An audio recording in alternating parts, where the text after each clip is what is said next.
mais uma manhã na casa da família. Pedimos permissão para darmos continuidade à reunião dessa manhã. Pedindo a sua paz de Deus a todos nós, nos encorajando para a luta de cada dia. Com os amigos espirituais que podem nosso trabalho, sejam bem-vindos. Essa paz, esses irmãos aqui possam receber segundo a nossa necessidade, o nosso merecimento. Por Deus nunca nos abandona. Tenhai conosco, Senhor.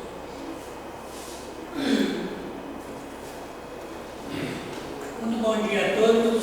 Bom dia. Quem está no corpo físico e na parte espiritual, graças a Deus, todos começando com vontade, né? É que vai ter nessa manhã, você que estava dormindo nas férias. Ô, minha gente, a pessoa convidada de hoje para fazer essa palestra no Centro Espírita do Caminho é a senhora Marinda, da equipe do Centro Espírita Irmã Clara Científica.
E quando a gente fala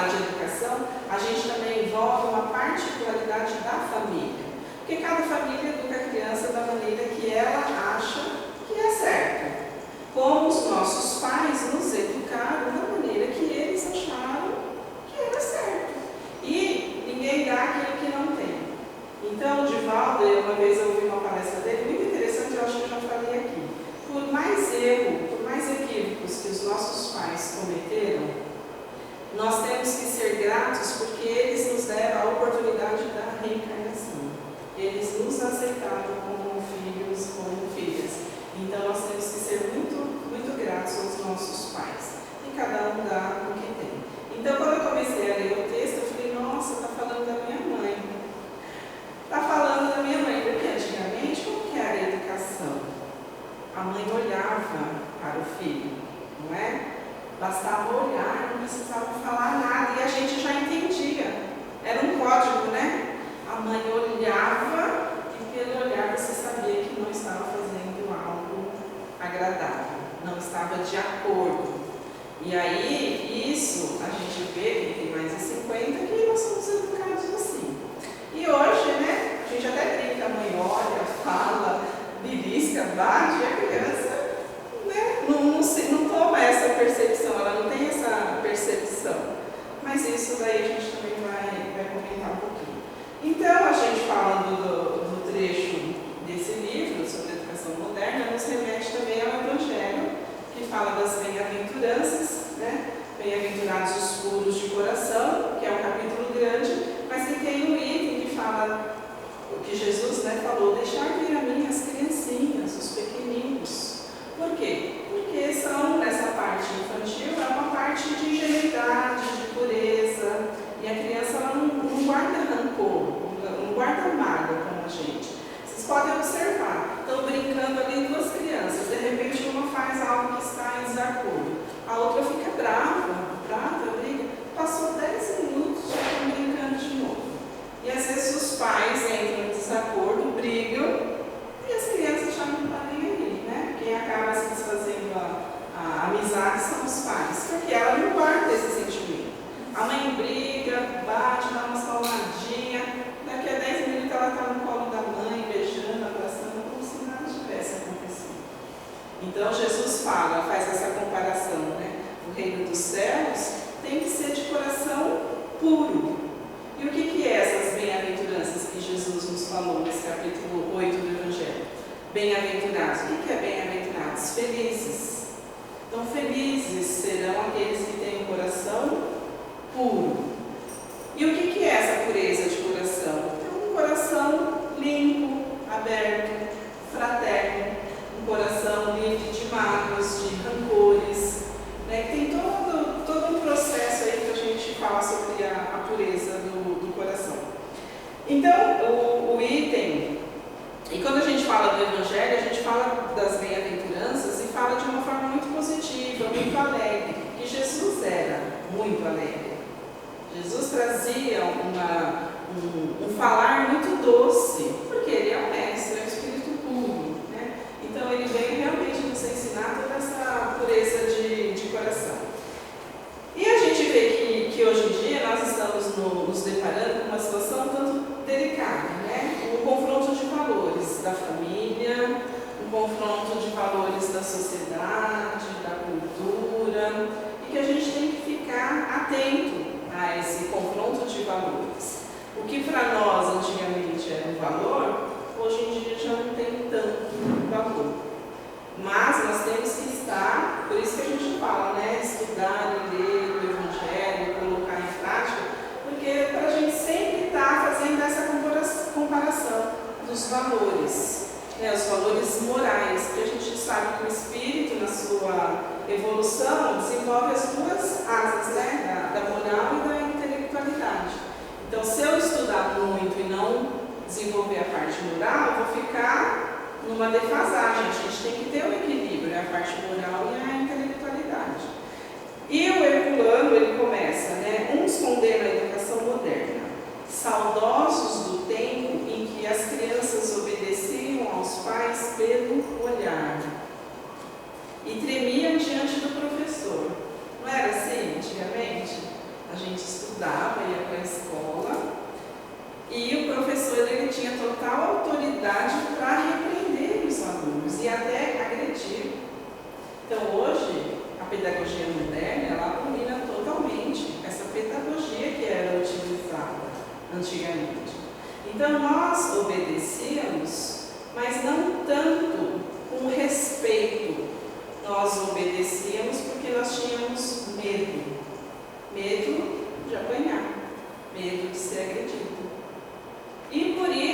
veio o Estatuto da Criança e do Adolescente. Não foi para dar mordomia para as crianças e para os adolescentes, não. Foi feito para proteger.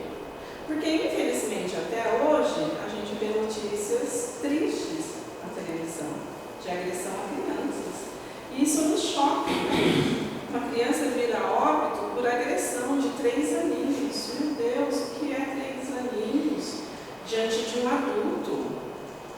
Então é uma coisa que choca e a gente fala, meu Deus, que pais são esses, que tios são esses, que avós são esses, que espíritos são esses, que não têm o preparo para educar a criança.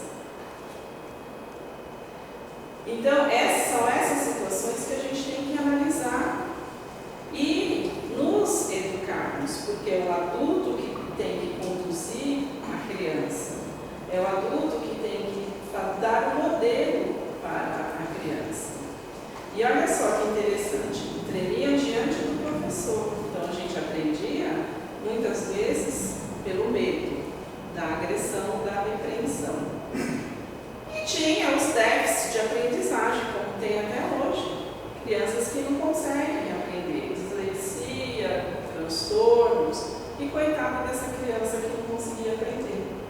Às vezes ficava 4 anos, 5 anos na mesma série, né? Antigamente falava série, a gente fala ano, e não conseguia aprender. E aí era taxado de quê? Tipo, criança que não aprende. E olha, talvez, gente, crianças, né, adultos hoje trouxeram esse trauma da infância, da aprendizagem. E tem muitos alunos que falam, eu não consigo aprender porque quando eu era criança, minha professora falava que eu era burro, que eu não conseguia, etc. Então criou aquele bloqueio. E às vezes tem que fazer uma terapia, tem que passar por um psicólogo, porque criou um bloqueio na aprendizagem. Então a gente tem que ter esse cuidado com as nossas crianças. Nunca taxar, você não aprende. Nossa, você não consegue aprender, e aí a gente faz comparação. Mas o teu irmão é assim, o teu irmão é assado, sabe? E a criança, ela vai, ao invés de desabrochar, ela vai cada vez mais se retraindo nesse processo de evolução. E aí, continuando, outros aprovam a nova educação sem a conhecer. Então, como é que está hoje o processo educativo? Porque a gente recrimina o método antigo, mas em contrapartida a gente tem que conhecer esse método novo de aprendizagem, de educação. E fazem do seu princípio de liberdade uma forma de abandono. Então, como que está a educação hoje? Já que nós somos repreendidos, hoje a gente tem filhos, netos, sobrinhos. Eu fui muito repreendido, então hoje eu vou dar liberdade de escolha para a criança. Então, observe que a gente está num processo que era para estar em equilíbrio, só que a gente está se perdendo hoje. Porque esse processo de liberdade, como aqui fala no texto, está sendo um processo de abandono. Então, ao invés de dar instrução, eu deixo a criança escolher. Mas será que a criança, em determinada idade, ela tem essa consciência e ela sabe fazer as escolhas certas? Por exemplo, a criança toma banho a hora que ela quer? Não. Ela faz a refeição a hora que ela quer? Não, porque se a gente deixar a criança, não come, né? Só come besteira, salgadinho, bala e etc. Mas ela precisa, para se desenvolver, das frutas, das verduras, dos legumes, né? Dos carboidratos. A gente deixa? Não, mas ela vai comer a hora que ela quer. Como assim? Que liberdade é essa? A criança vai à escola quando ela quer? Não. Ela tem que frequentar os estudos. E os pais têm que ser incisivos. Porque se a gente deixar, mas, né, o adolescente, mas está com 50 faltas na escola. Aí a gente chama o pai. O que está acontecendo? Ele não quer vir. Mas como assim? Não quer vir? Precisa vir. Enquanto estiver na idade de estudar, precisa frequentar.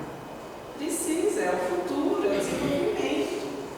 Então, está observando a liberdade está se confundindo com o abandono. E a gente vê isso na casa espírita. Agora vamos falar de nós, né? Das nossas crianças. Então eu venho à casa espírita e deixo a minha criança em casa. Ah, mas ele não quer vir. Tá, mas a criança nessa idade, dependendo, tem opção de saber distinguir? Ah, mas quando ele crescer, ele vai escolher a religião que ele quer. Mas como é que ele vai escolher se ele não teve contato com a religião? Então você pode trazer à casa espírita, leva na evangelização da Igreja Católica, da Protestante, etc. Aí sim é a liberdade de escolha quando ele for adulto, porque aí ele vai conhecer o que ele quer. Agora, se eu venho à casa espírita e deixo a minha criança em casa, dizendo que quando ele crescer ele vai optar, ele não vai optar. Ele vai ter que fazer o processo de conhecimento interno, né, de autoconhecimento. Hoje a gente vê, né, os autodidatas. Ele vai ter que correr atrás desse conhecimento para poder fazer a escolha dele. Então é uma responsabilidade nossa também quando nós falamos da educação e da evangelização infantil. E é lindo, é bonito quando a gente vai à casa espírita e a gente vê as crianças entrando para a evangelização. Que maravilha, que lindo! São espíritos que precisam desse conhecimento para se desenvolver. Então, esse processo de liberdade, ele é um tanto quanto delicado. A gente tem que dosar. Eu trabalho numa educação infantil em que teve agora as campanhas de vacina.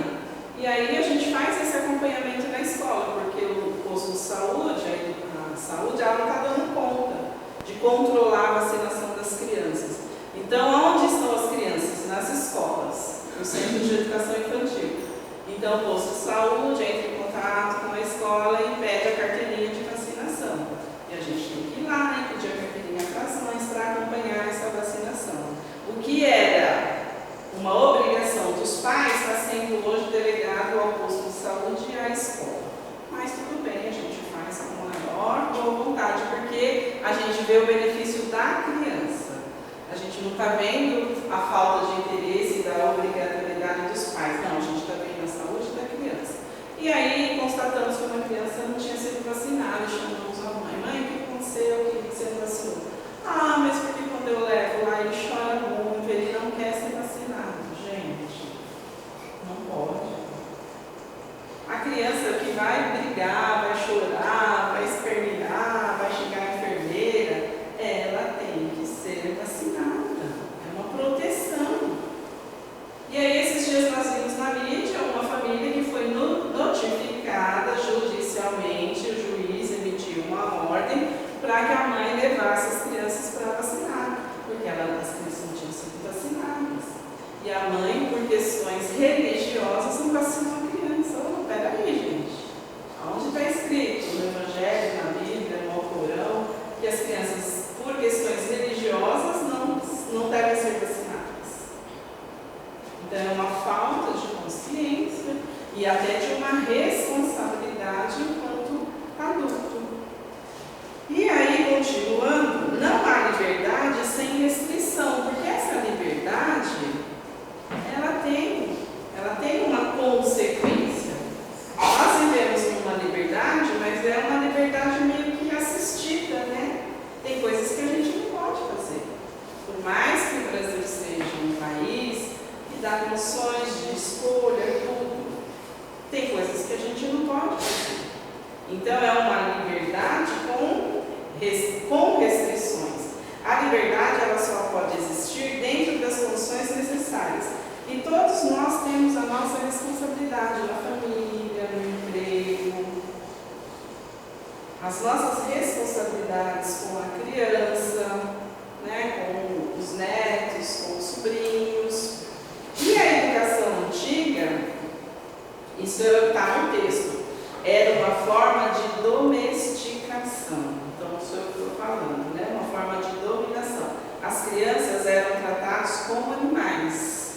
Quando eu li, falei, nossa, Herculano pegou pesado, né? Então, as crianças eram tratadas como animais.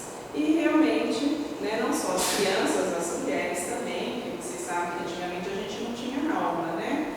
Então, as mulheres eram consideradas pessoas que não tinham alma, não tinham poder de escolha e não podia nem votar, né, antigamente. E a gente vê que antigamente, quando tinha os navios negreiros, né, quando a tripulação ficava doente, as primeiras a serem jogadas ao mar eram as crianças. Porque não tinha esse valor que hoje a gente tem, esse respeito, não era considerado como um ser. E hoje a gente vê que as coisas foram se modificando. A gente vê na criança um ser, um espírito em desenvolvimento, um espírito que tem a sua bagagem, né? Um espírito que tem as suas particularidades. Porque às vezes a gente educa a criança e lá na frente ela vai desenvolver, ela vai ter as ações de acordo com o que é o espírito dela. E às vezes o pai fala, nossa, mas eu não te eduquei assim.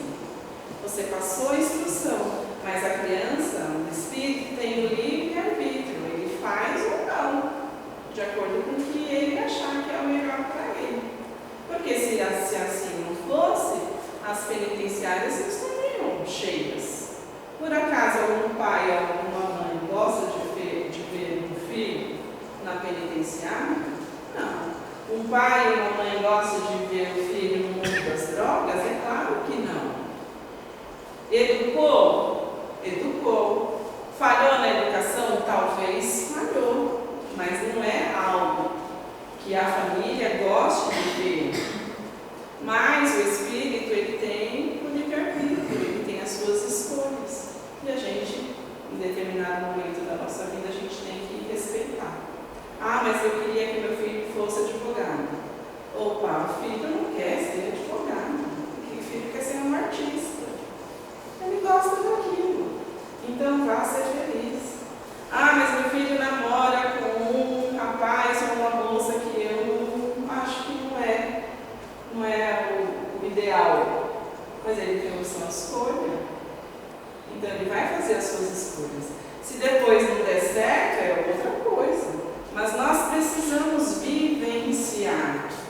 Nós precisamos passar por todas as tribulações da encarnação para a gente se fortalecer e para a gente aprender.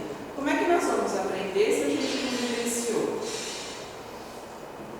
A educação moderna, a partir de Rousseau, que é um filósofo suíço que viveu na França, e ele fez parte do iluminismo, ele fala que a educação moderna é uma forma de compreensão, é uma forma de compreender desenvolvimento, respeitando o limite da criança, porém fazendo as interferências necessárias. O seu princípio básico não é a liberdade, mas a compreensão da criança como um ser em desenvolvimento. Então, olha, Rousseau, na pedagogia moderna, já fala, é uma educação através da compreensão e não através do medo e da repreensão. Porque a criança, ela precisa vivenciar. Então, ela está mexendo lá na tomada, né? A gente sempre dá o exemplo da tomada. Quando ela toma e você fala, não mexe, não mexe, não mexe, mas a criança, ela gosta de mexer e ela vai mexer. Aí ela toma um choquinho, ela vivenciou, ela experimentou. No outro dia, ela vai tomar mais cautela.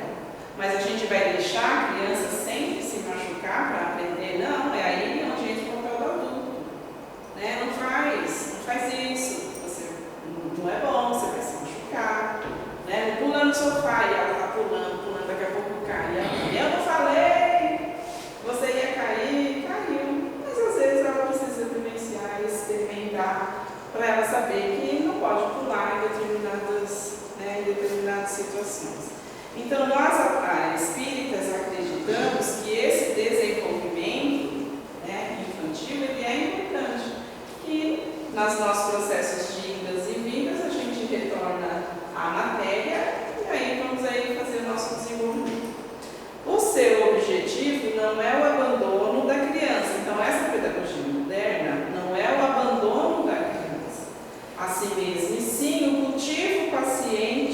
criança, para que possa crescer sadia no corpo e no espírito.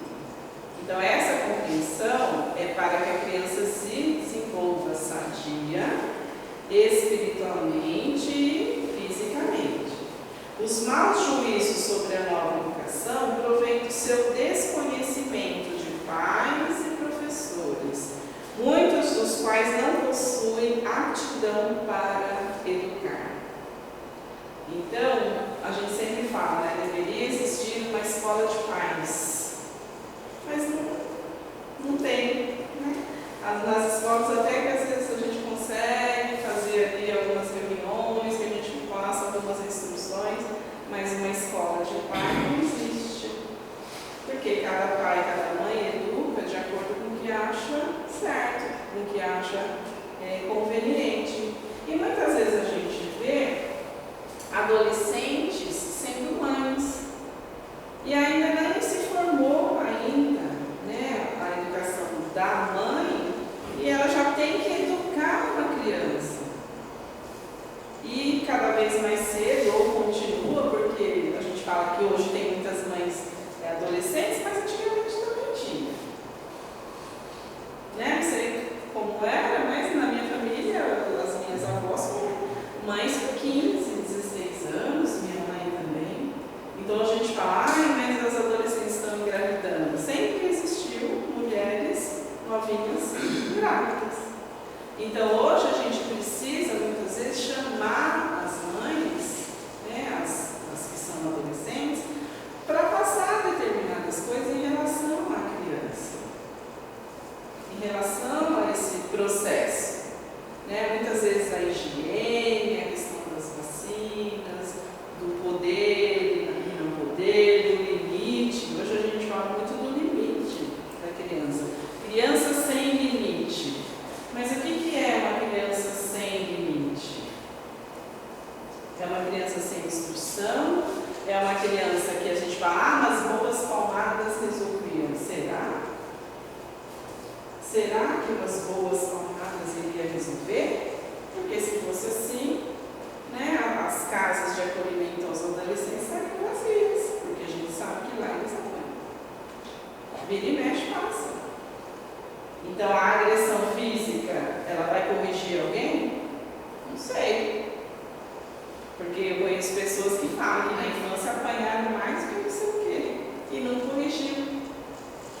Às vezes até piora, né? Então é a instrução, é o conversar, é o dialogar. Senta aqui, pega a criança, senta aqui, olha, não pode fazer isso. Mas dá trabalho? É claro que dá. Vai ter tempo que você vai dispensar para aquela instrução? É claro que vai ter. Mas não é melhor fazer isso para que no futuro a gente não inspire a polícia a matar? Seu José, né? Seu Luiz conhece seu José, fundador da Casa Espírita, falava muito disso. Que a gente não instrui e depois, quando a criança se torna um adulto, infrator, a gente pede, pelo amor de Deus, para a polícia matar para retirar aquele espírito da terra, porque está errando muito. Olha que triste. É muito triste isso. Então, algumas mães me falam, eu prefiro que ele esteja preso, porque assim ele não está fazendo mal aos outros. É triste isso também. Então, qual é o nosso dever? Vigiar as crianças, os adolescentes, mas vigiar no sentido de orientar, saber aonde eles estão indo, saber quem são os amigos. Porque hoje a gente fala da liberdade e a gente não conhece os amigos das nossas crianças, dos nossos filhos. Com quem eles estão se relacionando. Né? Então, você conhece? Faz uma lista de 10 amigos dos seus filhos. Você conhece? No mínimo 5? E eles estão lá no celular, eles estão se relacionando com pessoas que a gente não conhece. Porque a rede da internet, ela dá essa capacidade de você se comunicar com pessoas que estão do outro lado do Brasil. E quem são essas pessoas? Às vezes estão aliciando as crianças. E a gente vê, passa na televisão direto. pessoas que se fazem passar por idades menores para viciar as crianças. Então, vigiar nesse sentido, descobrir-lhes as más inclinações, porque a criança ela vai se desenvolvendo e você vai já observando as inclinações negativas das crianças, as positivas também, né? A gente tem que ressaltar as positivas. Que ela é de vídeos brinquedos, ela é carinhosa, ela protege os irmãos mais velhos, protege os menores, né? Aquele cuidado. Então a gente já percebe no espírito reencarnante as inclinações, mas também tem as negativas. Opa, meu filho apareceu com um lápis que não foi eu que comprei. Peraí, fulano, vamos sair desse lápis. Mamãe, era de ciclano, mas a ciclano te deu ou você pegou? Eu peguei, ele não viu. Opa, tá errado, vai, devolve. Era assim que minha mãe fazia, acho que era a maioria que fazia, né? A gente aparecia com alguma coisa estranha na bolsa, na escola, minha mãe fazia devolver. Não é seu, não pode pegar.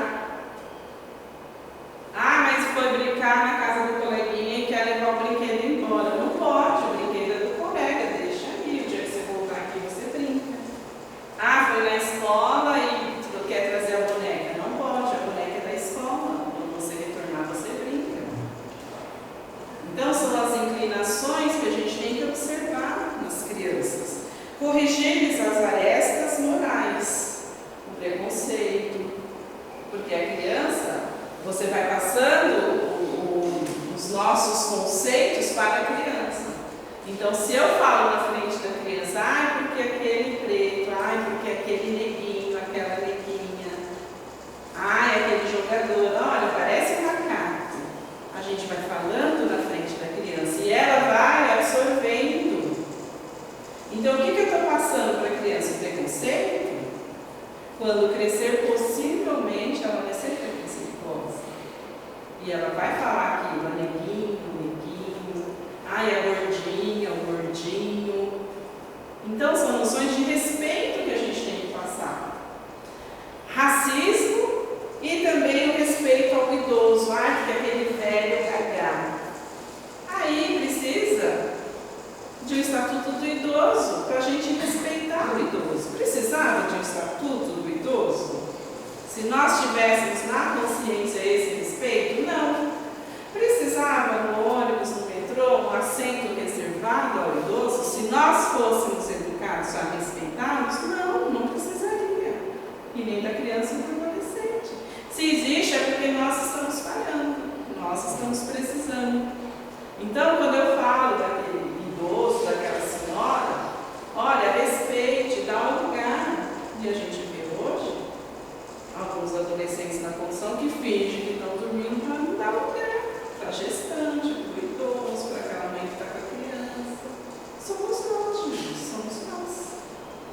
Então, essa questão do respeito aos deficientes, aos animais, precisa respeitar, para que a gente não tenha rinha de pitbull, como apareceu na mídia esses dias. Que coisa triste, gente.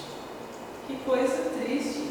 Às vezes a gente não quer julgar, mas é triste você ver um médico veterinário que estudou para salvar os animais, participar de uma coisa tão negativa quanto essa. É triste. É triste. Mas são esses confrontos que a gente está passando nesse planeta de provas e expiações e que nos entristece como espírito e dá às vezes vergonha de sermos seres humanos. Que ser humano é esse que não protege os animais? E aí a gente vê o preconceito contra o partidarismo político, a gente tem que saber respeitar o futebol, quantas agressões, quantas mortes acontecem no futebol porque eu não respeito o time do outro, eu não respeito a família do outro, né? Hoje a gente vê uma constituição de uma família diferente, são 2 pais, 2 mães, eu preciso respeitar. Eu às vezes não concordo, mas eu tenho que respeitar. E hoje nas escolas a gente está recebendo famílias com 2 mães, crianças adotadas.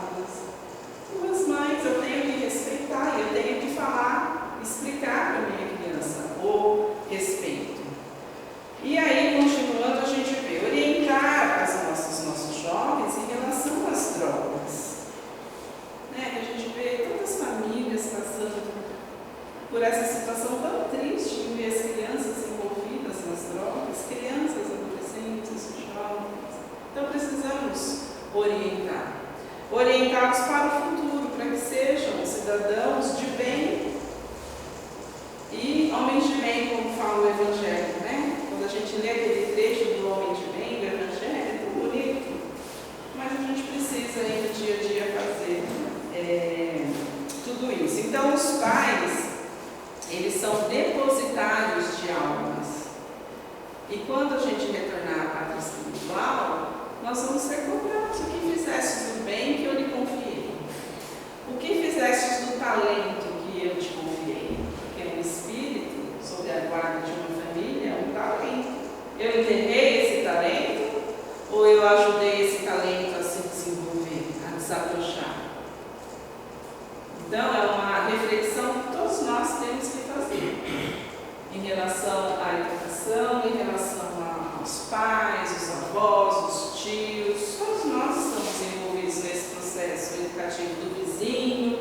Às vezes a gente cuida da criança do vizinho e no nosso dia a dia a gente tem que passar esses conceitos, né? Então, antigamente, a gente falava as coisas eram muito difíceis, principalmente em relação às questões financeiras.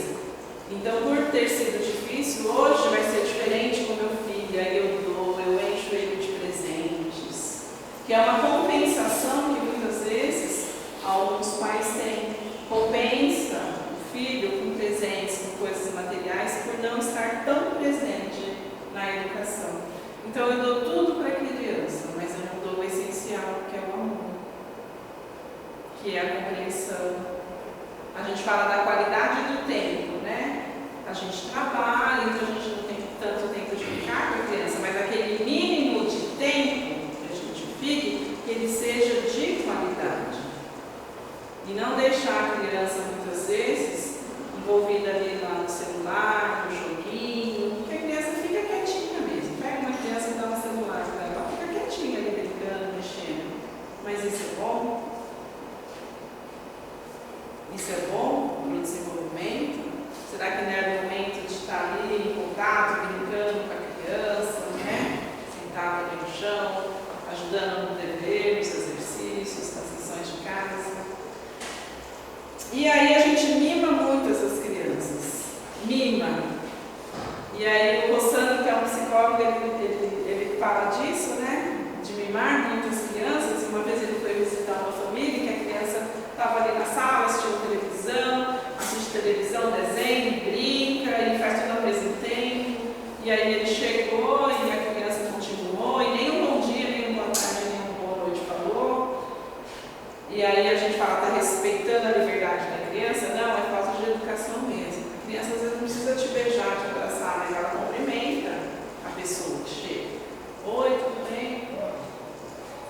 Então aí continuou naquela brincadeira, e ele conversando com os pais, aquela televisão alta no desenho, a criança nem estava assistindo, mas a criança continuou sendo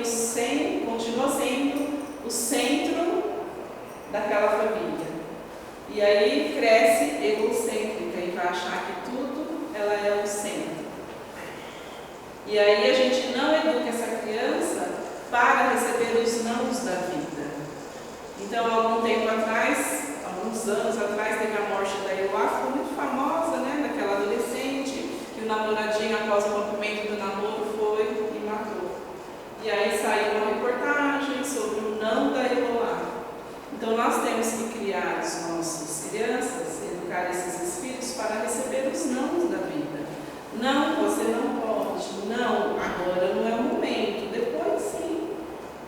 E aí tem uma estatística que fala que 90% dos empregos que existem, das demissões que existem no nosso país, não são por incapacidade técnica, e sim pela dificuldade de relacionamento. Então a pessoa não respeita o outro, ela não respeita a hierarquia que existe. E aí o pai fala, mas eu vou ser amigo do meu filho, porque nós somos criados naquela repreensão.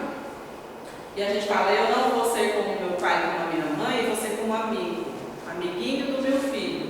Só que a criança, o filho, tem que saber que tem uma hierarquia. uma autoridade. Não é aquela criação na subjugação, não, na dominação, na domesticação, como falou o texto. Não, mas a criança tem que saber respeitar a hierarquia, o pai, o filho, por mais que esse espírito seja superior aos pais, em termos de conhecimento e moralidade, mas durante aquele período, o pai é superior. Então, muito cuidado com esse pensar, eu vou ser amigo do meu filho. Pode ser amigo, mas tem que ser pai também, tem que ser mãe também. Enquanto você estiver sob o meu teto, você tem que me respeitar, não era assim, seu Luiz? Nós somos criados assim. E hoje a gente dá muita liberdade e muitas famílias estão se perdendo. Não é do 8 ao 80, tem que ter o equilíbrio. E é isso que fala o texto, né? Esse equilíbrio. A gente não sabe receber os nãos da vida. Bom, tinha muitas coisas, mas como o tempo, né? Se o tempo urge, então que a gente possa refletir, né? Se nós erramos na educação, passou, não tem como voltar atrás, mas que na próxima reencarnação nossa a gente possa procurar fazer as coisas certas. Né? Muitas vezes eu te falo, olha, passou, eu errei, eu deveria ter feito isso. Sim, se puder fazer, né, consertar esses equívocos, a gente faz. Mas vamos lembrar que os nossos pais fizeram o que estava ao alcance deles. Eles fizeram o melhor, com certeza eles não nos criaram para sermos pessoas aí que não tivessem uma boa índole. Todos os pais criam os filhos para que possam ser exemplos, né, para que possam ter futuro, que sejam felizes. E é isso que a gente deseja para as nossas crianças e para esses espíritos que estão reencarnando. Que sejam homens de bem